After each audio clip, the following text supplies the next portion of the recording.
Assalamualaikum warahmatullahi wabarakatuh. Di sini saya akan menjelaskan perkembangan dari peradaban Mesir kuno, mulai dari kemunculan, kemajuan, hingga keruntuhan. Peradaban kuno ini letaknya ada di sebelah timur laut benua Afrika, yaitu berpusat di daerah hilir Sungai Nil.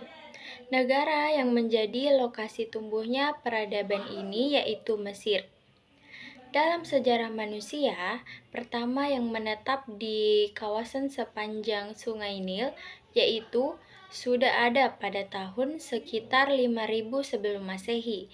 Pada saat itu, masih berupa komunitas-komunitas kecil yang masih terpisah. Jadi, masih belum ada kebudayaan atau kerajaan yang bersatu. Kemudian, munculnya peradaban Mesir kuno ini diperkirakan sudah dimulai sekitar tahun 3100 sebelum Masehi. Hal ini didasari pada bukti pertama dengan adanya aktivitas pertanian yang ada di kawasan tersebut. Narmer atau Fir'aun pertama sekitar waktu itu berhasil mendirikan sebuah negara dengan menyatukan Mesir Hulu dan Hilir. Lokasi ibu kota Mesir kuno ada di Memphis. Pencapaian-pencapaian peradaban Mesir kuno meliputi teknik pembangunan monumen seperti piramida, kuil, dan obelis, pengetahuan matematika, teknik pengobatan, sistem irigasi dan agrikultur, kapal pertama yang pernah diketahui, teknologi tembikar glasir bening dan kaca, seni dan arsitektur yang baru, sastra Mesir kuno, dan traktat perdamaian pertama yang pernah diketahui. Mereka berhasil menciptakan sistem aksara awal manusia yang dikenal sebagai hieroglif.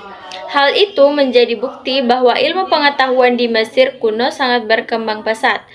Kemajuan ilmu pengetahuan di Mesir kuno juga dibuktikan dari banyaknya profesi yang dijalani oleh masyarakat di sana pada saat itu. Ada yang menjadi dokter, ahli astronomi, seniman, juru tulis, petani, pedagang, dan lain sebagainya. Perkembangan ilmu pengetahuan yang semakin pesat tentunya selalu diikuti oleh kemajuan teknologi, seperti pada masyarakat Mesir kuno yang berhasil menciptakan alat transportasi berupa perahu yang untuk keperluan pelayaran dan perdagangan. Mereka berhasil membuat perahu yang dapat melintasi Sungai Nil dengan sangat baik ketika membawa beban yang cukup besar. Pengembangan teknologi dan ilmu pengetahuan di Mesir pada saat itu dilakukan oleh para pendeta atau imam. Mereka yang berhasil membuktikan keahliannya akan menduduki kelas sosial yang sangat terhormat dan dibebaskan dari kerja kasar. Peradaban ini mulai mengalami kemunduran. Mesir ditaklukkan oleh kekuatan-kekuatan asing pada periode akhir. Kekuasaan Fir'aun secara resmi dianggap berakhir pada sekitar 31 sebelum Masehi. Ketika Kekaisaran Romawi menaklukkan dan menjadikan wilayah Mesir Ptolemeus sebagai bagian dari provinsi Romawi. Meskipun ini bukanlah pendudukan asing pertama terhadap Mesir, periode kekuasaan Romawi menimbulkan suatu perubahan politik dan agama secara bertahap di lembah Sungai Nil, yang secara efektif menandai berakhirnya perkembangan peradaban merdeka Mesir. Dan juga, peradaban Mesir kuno didasari atas pengendalian dan juga keseimbangan yang baik antara sumber daya alam dan juga manusia. Ditandai terutama oleh irigasi teratur terhadap lembah Nil, pendayagunaan mineral dari lembah dan wilayah gurun di sekitarnya. Perkembangan sistem tulisan dan sastra, organisasi proyek kolektif, perdagangan dengan wilayah Afrika Timur, Afrika Tengah, dan juga Mediterania Timur, serta kegiatan militer yang menunjukkan suatu kekuasaan terhadap kebudayaan, negara atau suku bangsa tetangga pada beberapa periode berbeda. Pengelolaan suatu kegiatan tersebut dilakukan oleh penguasaan sosial, politik, dan ekonomi yang berada di bawah pengawasan sosial Firaun.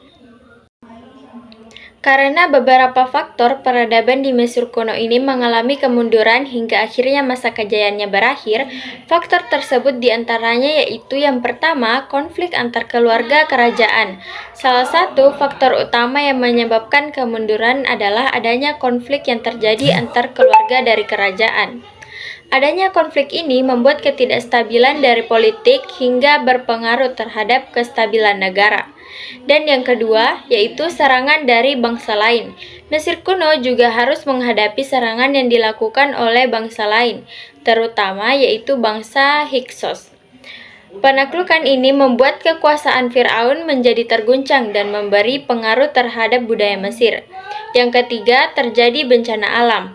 Runtuhnya Mesir kuno juga terjadi salah satunya karena perubahan lingkungan yang cukup ekstrim.